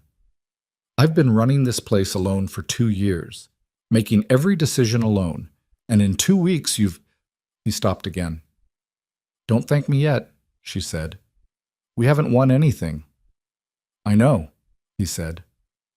"I know we haven't." He looked at the letter. "But we're still in it. That's different from where I was 2 weeks ago." She picked up the pen and put it in front of him. "Write the letter," she said. He did. When it was sealed and ready for the post rider, he looked up and found her still there, still at the table, her notebook open to the page where she'd written the final harvest numbers. "You should sleep," he said. "So should you," she said. Neither of them moved for a moment. Then she blew out the lamp, and in the dark she heard him get up from the table, and she listened to his footsteps in the hall, and she sat alone for another minute in the darkness of the kitchen. She had scrubbed and managed and made functional in the house that had a boy sleeping upstairs who liked bread without seeds in it. And she listened to the rain on the roof, quieter now, almost gentle, and she thought about $14 and Gerald Haas in Millhaven and a man named Voss who thought he had already won. Then she went to bed. In the morning, a rider came from Brant's Crossing with a message from the Territorial Lending Company. It was addressed to Colt Mercer, and it was brief and formal, and it said that in light of weather damage to the Iron Ridge harvest, a representative of the company would be arriving within the week to conduct an assessment of yield and determine whether the terms of the loan agreement had been satisfied. Greta read it over Mercer's shoulder. She set it down on the table beside Gerald Haas's letter, the two pieces of paper sitting side by side in the morning light. "Voss's man first," Mercer said. "Then ours," she said. Voss's man arrived on a Wednesday, 4 days after the storm. His name was Clifford Pruitt, and he came in a hired buggy from Brant's Crossing, which meant he had taken the train from Wichita and arranged transport locally, which meant he had been planning this trip before the storm hit. Greta noticed that. She filed it away alongside everything else she had been filing away. Pruitt was a thin man in his late 40s with a precise mustache and the kind of careful, pleasant manner that she associated with people who had learned to deliver bad news without raising their voices. He carried a leather satchel and a measuring notebook, and he shook Mercer's hand with both of his, which she also noticed. She was in the kitchen when he arrived, visible through the window, and she watched the introductions from there. Mercer had asked her how to handle it the night before, and she had said, "Be courteous, show him everything, don't argue with anything he says." The argument comes later and in a different room. Pruitt spent 2 hours at the ranch. He walked the north field, looking at the 7 flattened acres with an expression of measured concern. He went through the threshing barn and looked at the bundled wheat, making notes in his book. He asked Mercer questions about the harvest timeline in a tone that was friendly and interested, and Mercer answered them, and Greta watched from a distance and listened to the way Pruitt's questions were shaped. Not what did you cut and when, but what did you fail to cut and why? She brought water out to them midway through because bringing water to men in a field was a thing that made her invisible, and invisible women heard more than visible ones. She poured a cup for Mercer and one for Pruitt and stood a few feet back, and Pruitt said to Mercer, in that same pleasant voice, "I want to be straightforward with you, Mr. Mercer. The 7 acres of storm damage combined with the general condition of the remaining yield, there are quality concerns beyond the quantity shortfall, is going to make it difficult for me to certify this harvest as meeting the loan threshold." Mercer said, "What quality concerns?" "Some moisture damage to the bundled wheat. Consistent with the storm, of course, but quality degradation is quality degradation regardless of cause." Pruitt made a small apologetic gesture. "I'll have my full assessment to Mr. Voss by end of week." Mercer said nothing. Greta walked back to the house. She sat at the kitchen table and opened her notebook to the page where she'd written the harvest numbers, and then she turned to the next page where she'd written the summary of the loan documents, and then she turned to the page where she'd copied the relevant clause about the lender's appointed assessor. She read all 3 pages in sequence. Then she closed the notebook and sat very still for a moment. Moisture damage. The bundled wheat in the barn had been dry when it went in. She had checked it herself, every load, because that was the kind of thing she checked. It had been cut before the storm and stored before the rain arrived. There was moisture damage in the 7 flattened acres, certainly. But in the bundled wheat? No, there was not. Pruitt was going to write down whatever Voss needed him to write down, and Voss was going to use it to call the note, and the water rights along the Crooked Creek tributary were going to belong to the Territorial Lending Company before the month was out. That was the plan, and it had been the plan for 3 years, and a friendly man with a precise mustache was the instrument of it. She was still sitting at the table when Mercer came back inside. He had the look of a man who has just been told something he already knew was coming, but still felt the weight of it when it arrived. "He's going to fail the assessment," Mercer said. "Yes," she said. "Gerald Haas isn't here yet." "He'll be here Friday," she said. She had received the confirmation 2 days ago. Haas had agreed to come, had accepted the formal request, and the $14. But Friday felt like a long way away when Pruitt was already writing his notes in a hired buggy on the road back to Brant's Crossing. "Even if Haas certifies the yield," Mercer said, sitting down heavily, "Pruitt's report goes to Voss first. Voss moves on the property. We fight it after the fact, maybe, but by then—" "I know," she said. "Lawyers cost money I don't have." "I know that too." He looked at her. "So what do we do?" She had been thinking about this for 4 days since the storm, since the letter from Voss's company, since she had first understood the full shape of what Harlan Voss had built. She had been turning it over in her mind the way she worked a problem, not looking for the elegant solution, because there rarely was one, but looking for the available one, the thing that was actually possible with what she actually had. "The water rights," she said. "That's what this is about. Not the loan, not the harvest, not any of it. It's about the Crooked Creek tributary." She spread the documents across the table. "If we can show that the loan was structured specifically to acquire those water rights, that Voss never intended to let you satisfy the debt, then the loan itself is fraudulent. And a fraudulent loan can be challenged on different grounds than a defaulted one." Mercer stared at the documents. "How do we show that?" "We look for the pattern," she said. "You're not the first person Voss has done this to. A man who builds a scheme this carefully. The clause in the addendum, the appointed assessor, the patience over 3 years, doesn't build it once. He's used it before." She paused. "The land office in Brant's Crossing. County records. If Voss has acquired other properties in this county or the next, properties that had water access through loan defaults, the pattern is there. That's—" He considered it. "That would take days to go through." "Then I should start today," she said, and stood up and reached for her coat. He caught her arm. Not firmly, just enough to stop her for a moment. She looked at him. "You don't have to do this," he said. "This isn't what I hired you for." "I know what you hired me for," she said. "I finished that job. The harvest is in, or as much of it as the weather allowed." She looked at his hand on her arm, and he released it. "This is something else. This is because it's right." He held her gaze for a moment. There was something in his face that she had been avoiding looking at directly for days now, something that had nothing to do with harvests or loans or water rights, and she looked away from it because this was not the time. "I'll take the wagon," she said. "I'll be back before dark."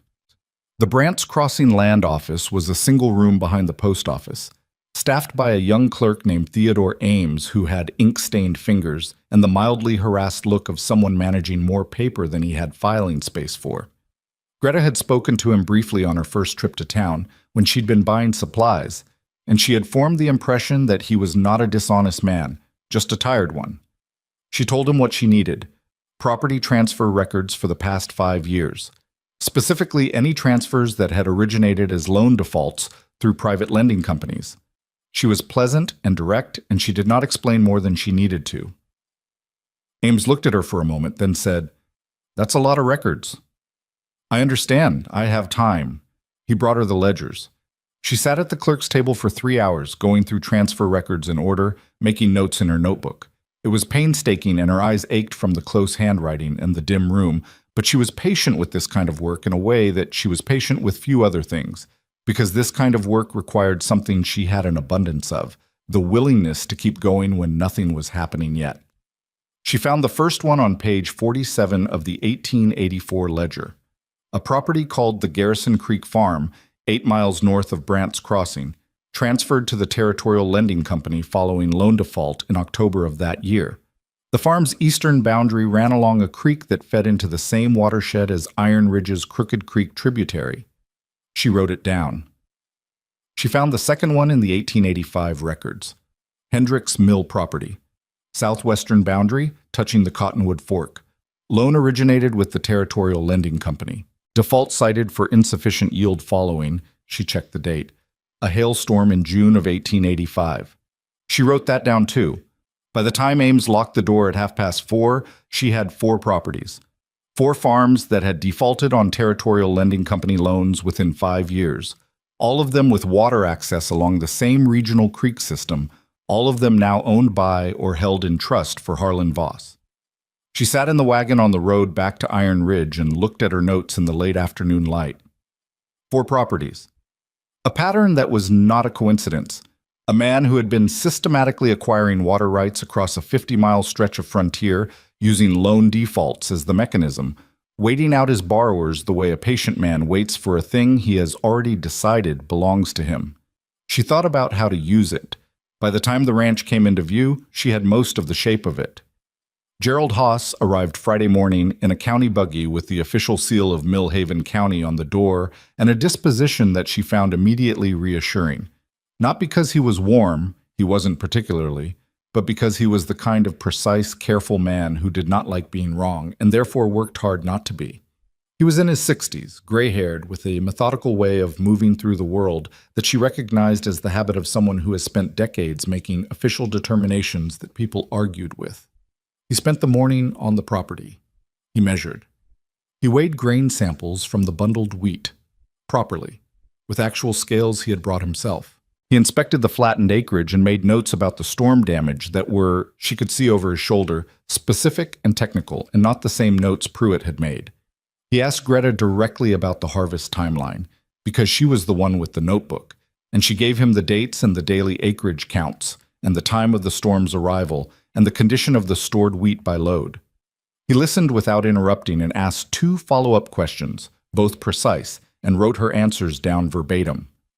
At noon, over coffee at the kitchen table, he said to Mercer, "Your stored harvest is in acceptable condition. Some minor moisture at the outer layers of 3 bundles, consistent with ordinary barn humidity, not storm exposure. The 7 acres lost to the storm are a documented weather event.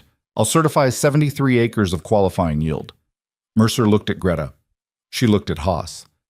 "The loan addendum," she said.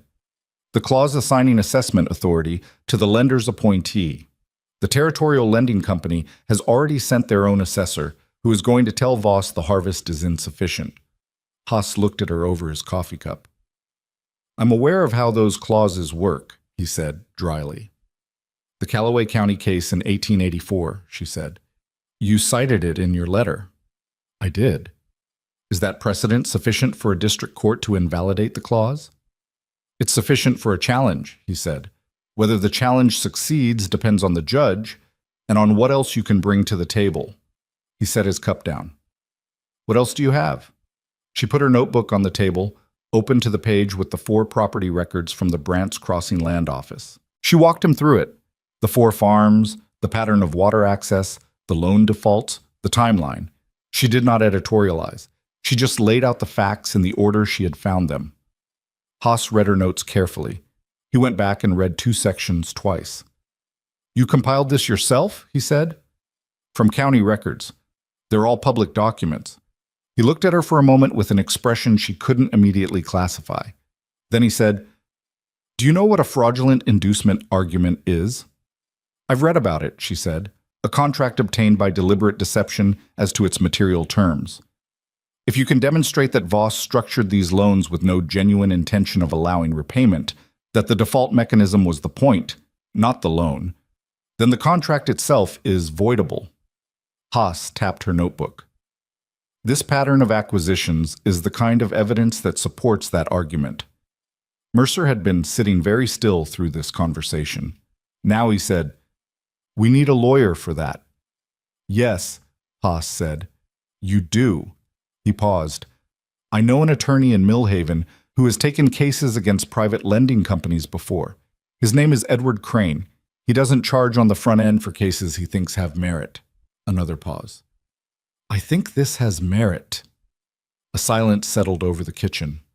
Through the window, the afternoon light was clean and clear on the prairie. The sky washed a deep blue after the storm. And for a moment, Greta allowed herself to sit in it without moving forward, just here, in this kitchen, with the weight of the past 2 weeks behind her and a thin but real possibility ahead. Then Mercer said, "How long before Voss moves on the property?" "If Pruitt's report is already in," Haas said, "he could file a claim within the week. Courts move slowly, but lending companies do not always wait for courts." He looked at them both. "I'd suggest reaching Crane before the weekend."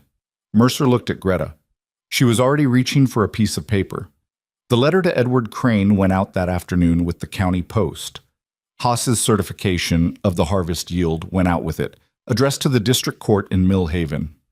A third letter, this one Greta's doing entirely, without discussing it with Mercer until it was ready, went to the Brants Crossing Courier, the county weekly, laying out the pattern of territorial lending company acquisitions in plain, factual language and asking whether other landowners in the region had had similar experiences. Mercer read this third letter twice before she sealed it. "This will make Voss angry," he said. "He's already taking your ranch," she said. "How much angrier can he afford to get?" He considered that. Then he said, "All right." They heard from Crane in 4 days. He had received Haas's certification, reviewed the land office records Greta had summarized, and replied that he was willing to take the case on the basis she had described. He would need a formal deposition from Mercer and from Greta, specifically from Greta, regarding what she had overheard in Brant's Crossing on her first supply trip. And he would need the original loan documents, all addenda included. The deposition was taken in the Brant's Crossing post office, the only room in town large enough and official enough for the purpose, on a Tuesday morning with Theodore Ames serving as reluctant notary. Mercer went first. He was methodical and honest, and when Crane asked him whether he had understood the clause regarding the lender's assessor when he signed the loan, he said no, and that was the truth. Then it was Greta's turn. Crane was a short man with quick eyes and a direct manner of questioning that she appreciated. He asked her to describe what she had heard outside the land office on her first trip to Brant's Crossing, and she described it. He asked about the two men, what they looked like, what words exactly she remembered, whether she could identify either of them. She gave him what she had. The heavy-set man in the good suit, the specific phrase about the water rights being worth 3 times the land value, the phrase about Voss being patient. "You're certain about the phrasing," Crane said. "I wrote it down within the hour," she said. "I have the original notes." She put her notebook on the table and turned to the page dated the morning of her first supply trip. She had written the fragment of conversation in a margin, bracketed and dated and timed. Crane looked at it. He looked at her. "This is admissible," he said, "if the court allows it." "Is there a reason they wouldn't?" "Opposing counsel will argue hearsay," he said, "will argue present sense impression. You recorded it immediately, which speaks to its accuracy. Whether that argument carries depends on the judge." "Which judge?" she asked. "Hollis Beaumont, out of the Mill Haven District Court. He's not friendly to either side of these cases, which means he's honest." Crane gathered his papers. "That's the best you can hope for." The case went to court 3 weeks later, on a gray October morning in Mill Haven. Greta had never been inside a district court before. It was smaller than she had imagined. Low ceilings, wooden benches that smelled of old polish, windows that let in a flat, undramatic light. She sat behind the railing while Crane argued at the front, and she watched the room and listened. Harlan Voss was there. She had not seen him before, only heard his name used like a weather condition, and the man himself was something of a surprise. 70s, impeccably dressed, with the smooth, composed face of someone who had won enough times that losing was something that happened to other people. He sat at the opposing table with his attorney and did not look at Mercer. Pruitt was there too, called to give his assessment testimony. He described moisture damage in the stored wheat, confident and specific, and Greta sat in the bench behind Crane and noted for the 5th or 6th time that Pruitt had not used a scale when he assessed the stored wheat. He had looked at it. She had seen him do it. She had written it in her notebook. When Crane cross-examined Pruitt, he asked about the scale. Pruitt said he had used visual assessment consistent with standard practice. Crane asked whether he was aware that the county assessor Gerald Haas had used certified scales to assess the same wheat 4 days later and found no significant moisture degradation. Pruitt said he was aware of Haas's report, but that it contradicted his own professional assessment. Crane said, "Who employs you, Mr. Pruitt?" A pause. I'm under contract with the Territorial Lending Company. And who does the Territorial Lending Company's contract with you specify should benefit from your assessments? Voss's attorney objected. Judge Beaumont sustained it, but the question was already in the room, doing its work. Greta testified in the afternoon. She was not nervous exactly. She had not expected to be, and she wasn't, which she had learned about herself somewhere in the last 20 years of doing difficult things. That she was steadier when the moment actually arrived than she was in the anticipation of it. She described what she had heard. She described the exact words. She described the time and location and the two men. She described taking out her notebook and writing it down. Voss's attorney worked hard to shake her on cross-examination. He was a good attorney, and he asked his questions in a way designed to make her seem like a woman who had misunderstood something or embellished something or was motivated by a financial interest in the outcome. She was, after all, employed by Colt Mercer. He pointed this out with polished care. She said, I'm owed 2 weeks of unpaid wages. That's what I stand to gain if Mr. Mercer keeps the ranch. I think you're suggesting I would commit perjury for 2 weeks of hired hand wages, and I'd like you to say that directly if that's what you mean. A small sound from the gallery. Judge Beaumont did not quite smile, but something moved in his face. The attorney moved on. Crane presented the 4 land office records last. The pattern of acquisitions, the water access, the timeline. He argued it as circumstantial evidence of fraudulent intent, a loan structure designed to fail, patience as predatory strategy. He was concise, and he was good, and he sat down with the particular quietness of a man who has said what he needed to say. Voss's attorney gave a closing that emphasized the sanctity of contracts and the legitimate rights of creditors, and the unfortunate but documented shortcomings of the Iron Ridge harvest. Judge Beaumont called a recess. Greta went outside and stood in the thin October sun and breathed and did not let herself calculate odds. Mercer came out a few minutes later and stood beside her, and they stood there for a while not talking. Whatever happens, he said. Let's wait and see what happens first, she said. He nodded. Greta. He said her name like he had been deciding whether to, and had decided. I know this has been more than anyone could have asked of you, more than I understood to ask. He looked at the street in front of them, the people moving through an ordinary Tuesday in Millhaven with no idea what was happening in the building behind him. I want you to know that whatever the judge says in there, I know what you did and I won't forget it. She looked at him. There was that thing in his face again, the thing she had been not looking at, and she looked at it now fully for the first time and found that it was not as complicated as she had been making it. It was just a man who was paying attention to her, who had been paying attention for weeks, who had noticed who she was, not in spite of how hard she'd worked, but because of it. She said, You should have fixed that wagon wheel yourself. It had been sitting there for a month. He stared at her. Then he laughed, a real one, the first she had heard from him, abrupt and surprised. That's true, he said. That's absolutely true. They went back inside when the bailiff called. Judge Beaumont came back from recess in 40 minutes, which Crane told them afterward was fast. Fast enough that he had known something going in, or had decided quickly, or both. He sat at the bench and arranged his papers and looked at the room over the top of his glasses with the particular expression of a man who has arrived at a conclusion and is not interested in being argued out of it. He spoke for 11 minutes. Greta counted them. He began with the contract. The clause assigning sole assessment authority to the lender's appointed representative was, in his reading, inconsistent with precedent established in Callaway County in 1884 and with basic principles of fair dealing under Kansas contract law. He cited the relevant statute by number. He was precise and unhurried, and he did not look at Voss while he said it. Then he addressed the pattern of acquisitions. He was careful here. Careful in the way judges are careful when they are saying something significant without saying more than the evidence supports.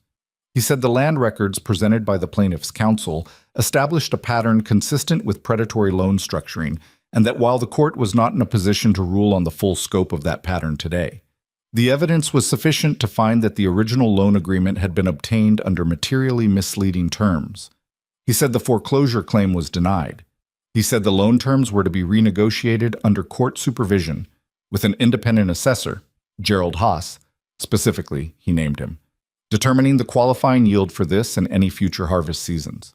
He said that the territorial lending company was enjoined from initiating any further collection actions against Iron Ridge Ranch pending the renegotiation. Then he set down his papers and looked at both tables and said, "We're done here," and left.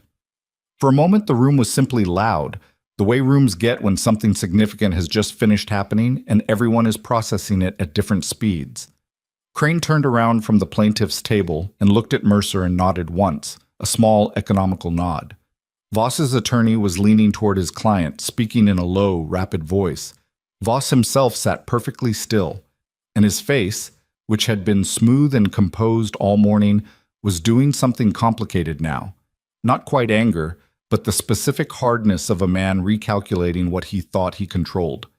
He looked across the room, and for just a moment his eyes landed on Greta. She met them. She did not look away. She had nothing to perform and nothing to prove, and she simply looked back at him the way she looked at anything, steadily, without flinching, until he looked elsewhere. Mercer turned to her.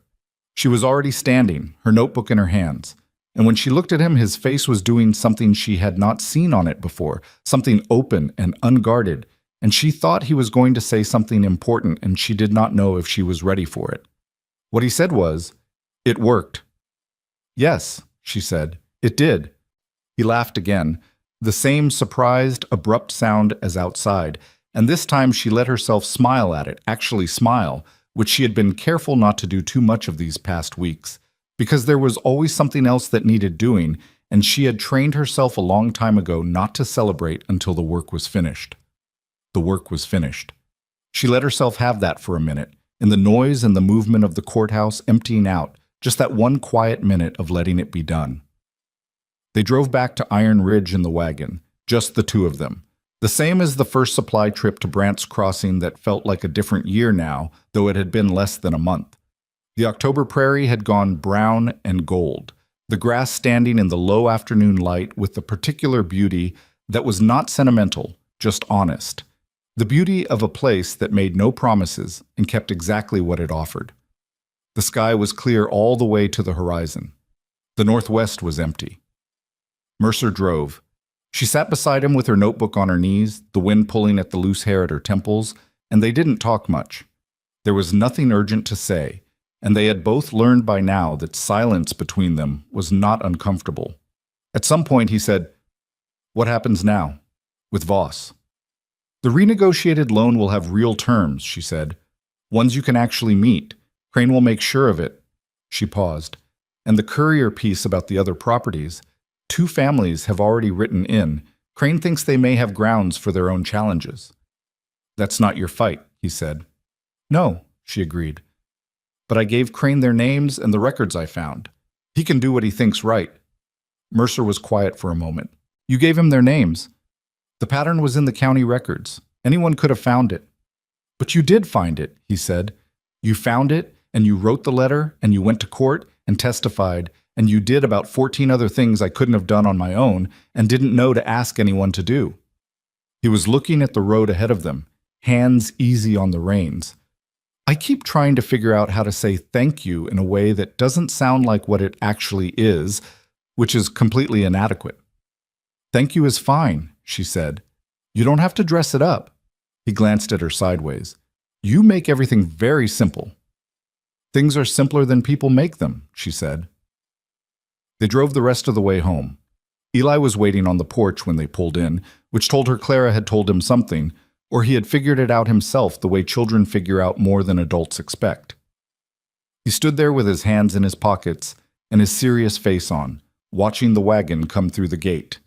Mercer climbed down and Eli looked at him with that careful, assessing look. "Well," Eli said. "We won," Mercer said. Eli nodded slowly, like he was deciding whether to believe it. Then he said, "Clara made pie." "What kind?" "Apple. She said if you lost, she was going to eat it herself." Mercer put his hand on the boy's shoulder and they went inside together, and Greta unhitched the horses and led them to the paddock because that was the next thing that needed doing, and it was her habit to do the next thing. And she stood for a moment at the paddock fence in the October evening, with both horses drinking from the trough and the last light going orange over the Flint hills, and the grass moving in that slow, steady way it moved when the wind was ordinary and not doing anything threatening. She had 63 cents when she walked through that gate. She had walked 11 miles in brutal heat for a job that no one else would give her.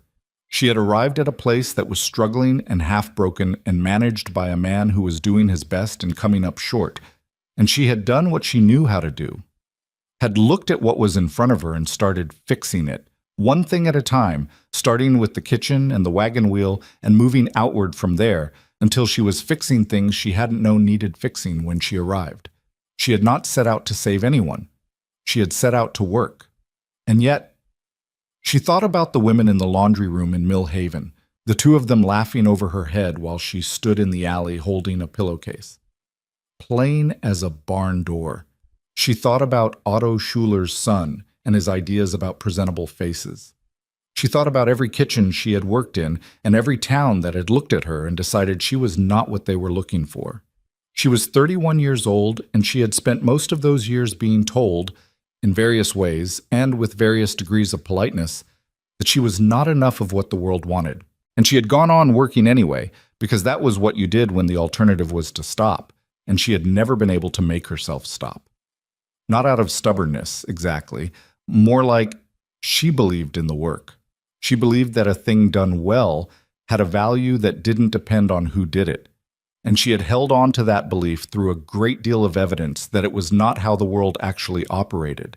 And then she had come to Iron Ridge, and it had turned out to be true after all. Not because anyone had suddenly decided to treat her fairly, not because anyone had changed, just because the work itself had been enough, in a place that needed it enough. And she had been the one who was there. She had not expected to find that. She had not expected to find much of anything in Brant's Crossing except a job that might last through harvest season. She had not expected a boy who wanted bread without seeds in it, or a man who laughed when he was surprised, or a Mexican ranch hand who helped her fill a water barrel before dawn without being asked. She hadn't expected any of it. She had just walked through the gate. Clara appeared at the back door of the house and called, "Are you going to stand out there all night, or are you coming in for pie?" Greta turned from the paddock. "Coming," she said. The kitchen smelled like apples and brown sugar and the particular warmth of a cast-iron stove that had been running all day. And Eli was already at the table with a fork in his hand and an expression of aggressive readiness that made Clara tell him to put the fork down. He could wait 30 seconds. Mercer was at the window with a cup of coffee, looking out at the last of the light, and he turned when she came in. She sat at the table. Clara cut the pie. Eli ate his piece in what could only be described as a determined manner. Clara sat across from Greta and ate hers with the unhurried dignity of a woman who had promised herself that piece of pie regardless of the outcome and was enjoying it without apology. It was a perfectly ordinary supper table. Nothing about it was remarkable. 4 people and a pie and coffee going cold on the windowsill. She had not sat at a table like this in a long time. Long enough that she had started to think she was not the kind of person who got to. Mercer said from the window, "The renegotiation meeting with Crane is next Thursday." "I know," she said. "I have the documents ready. You don't have to come." "I know that too," she said. "I'm coming anyway." He looked at her. She ate her pie. Eli said, "Greta, when you made that bread last week, the one without seeds, how did you know how long to let it rise?" "Experience," she said, "and watching it. You have to watch it." "Can you teach me?" She looked at him. He was asking seriously, the way he asked everything, with that unblinking directness that she had come to understand was just how he was. A child who had decided at some early point that the world worked better if you asked straight questions and paid attention to the answers. "Yes," she said, "I can teach you." He nodded, satisfied, and finished his pie. The renegotiation with Crane and the court-appointed mediator took 3 sessions over 2 weeks, and Greta was at all 3. The new loan terms extended the repayment period by 4 years and reduced the interest rate to something that reflected the actual going rate in 1887 rather than the inflated figure Voss had buried in the original addendum. The qualifying harvest clause was rewritten with Gerald Haas as the standing assessor, officially by court order, with his methodology and scale specifications written into the contract language. Voss signed the renegotiated agreement on a Friday in November with the expression of a man swallowing something that didn't agree with him, and Crane told them afterward that 3 other families with territorial lending company loans had filed challenges citing the same pattern, and that the Millhaven District Attorney's Office had opened a preliminary inquiry into the company's lending practices. "You started something," Crane said to Greta in the hallway outside the mediator's office. "I wrote down what I heard," she said. "The rest of it was already there. Someone just had to look." He studied her for a moment. "If you're ever interested in working as a legal investigator, I could use someone with your particular set of skills." She thought about that on the drive back. A legal investigator. She tried to picture it and found that she could, actually. The county records, the careful notes, the patience to sit in a small room and read through ledger after ledger looking for the thing that didn't quite fit. She could do that work. She was good at it. But she looked out at the prairie going past, brown and cold now in November, the sky an enormous pale blue overhead, and she thought about the kitchen in the morning before anyone else was up, and Eli on the stairs in his bare feet, and a water trough that needed checking before the temperature dropped any further, and a list she had been building in her head of repairs that would be needed before winter settled in properly. She thought about all of it, and she put the offer away somewhere in the back of her mind, where she kept things she might want later. That evening, Mercer found her in the equipment shed going through what was left of the winter supply of lamp oil and making notes about what needed ordering before the roads got bad. He stood in the doorway for a moment, watching her work, and she heard him there but didn't look up immediately, just finished the count. "Crane offered you a job," he said. She looked up. "He told you?" "He mentioned it." He leaned against the doorframe. "Are you going to take it?" She put the cap back on the oil barrel and set her notebook on the shelf. "Why?" "Because I want to know," he said, simply, without dressing it up. She had told him once that things didn't need dressing up, and he had apparently taken it to heart. She looked at him in the doorframe, the evening light behind him, his face doing that open, unguarded thing that she had stopped trying not to see. "I don't know yet," she said, which was true. She genuinely did not know, and she had learned a long time ago not to pretend to certainty she didn't have. "Can I ask you something?" he said. "Yes." "When you answered that telegram, when you walked 11 miles in that heat," he paused, "what were you looking for?" She thought about it honestly, the way he deserved, because he was asking honestly. "Work," she said. "I was looking for work." "And did you find it?" "More than I expected," she said. He was quiet for a moment. "I'd like you to stay," he said. "Not because of what you know how to do. Not because the ranch needs managing." He looked at his hands, then back at her. "Because since Margaret died, I've been here, but I haven't been—" He stopped, searching for the word. "Present," he said finally. "I've been going through the days. And then you came through that gate and started fixing things, and somewhere in there I started being present again. And I don't know what to do with that, except tell you." It was a long speech for Colt Mercer. She understood the weight of it. She was not a woman who had been told things like that. She was a woman who had been told she was adequate, useful, reliable, capable, all the words that meant something without meaning enough. She had come to terms with that, or she had thought she had, in the long years of boarding houses and kitchen work and alley laundry and 11-mile walks through August heat. She had decided that what she had was enough, and that she did not require more. She found, standing in the equipment shed in November, that she had been somewhat wrong about that. "The barn roof on the east side," she said. "It needs new boards before the snow comes, and the pantry needs reorganizing before winter stores go in, and someone needs to teach Eli to make bread, or he's going to survive on cold biscuits when I'm occupied." She paused. "I'll need proper wages. Not harvest rates. A proper arrangement." Mercer looked at her. "Is that a yes?" "That's a list of conditions," she said, "which implies a yes." He let out a breath that was almost a laugh. Not quite, and she thought that was probably the right response. Not too much, just enough. The way things were between them, real without being declared, honest without being performed. She picked up her notebook. The lamp oil is low, she said. We need to order before Thursday or we'll be rationing by Christmas. I'll write the order tonight, he said. Good, she said, and walked past him out of the shed and across the yard toward the house where the lights were already on in the kitchen, and she could see Eli's silhouette on the other side of the window, moving around with the purposefulness of a child who has decided to do something without asking permission first, which probably meant he was attempting the bread. She walked faster. The barn roof got fixed in the second week of November, Mercer and Dix working it while she handed up boards from below, and Eli watched from the fence with the expression of a boy storing everything for later. The east paddock fence got a new post where the old one had finally given up. The pantry was reorganized according to a system that made sense to everyone who used it, which was a higher standard than it sounds. Dix had stopped crossing his arms around her sometime in October, when she wasn't looking. Gruber had turned out to be a decent person under the performance, which was true of most people if you gave them enough time and stopped asking them to perform. Ramon stayed through winter, as he always did, and the morning routine of the two of them working before anyone else was up continued without comment or ceremony, which was the kind of working relationship she valued most. Clara came twice a week through the winter, for no reason Greta asked her to. She just appeared with things to contribute, extra hands, a jar of preserved peaches, her frank opinions about the state of the bunkhouse. Greta did not tell her she didn't need the help, because she was learning, slowly, that accepting help was its own kind of competence. That needing no one was not the same as being strong. It was just a habit she had developed out of necessity and had confused for a long time with something it wasn't.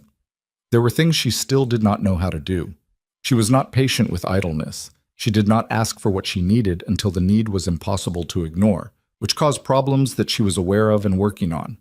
She was better with practical problems than emotional ones, and the emotional ones still caught her sideways sometimes when she was tired and her guard was down. She was 31 years old and she was not a finished person. She doubted she would ever be a finished person. She had come to think that was probably how it was supposed to work. What she knew by December was this. She woke up in the small room off the kitchen that had once been barely 8 feet square and was now hers in a way that a room had not been hers since she left Bavaria at 19. Hers because she had made it so, because she had stayed and worked and been present for long enough that the place had grown around her the way places do. She knew the sounds the house made at night and what they meant. She knew which stair creaked and how to step to avoid it.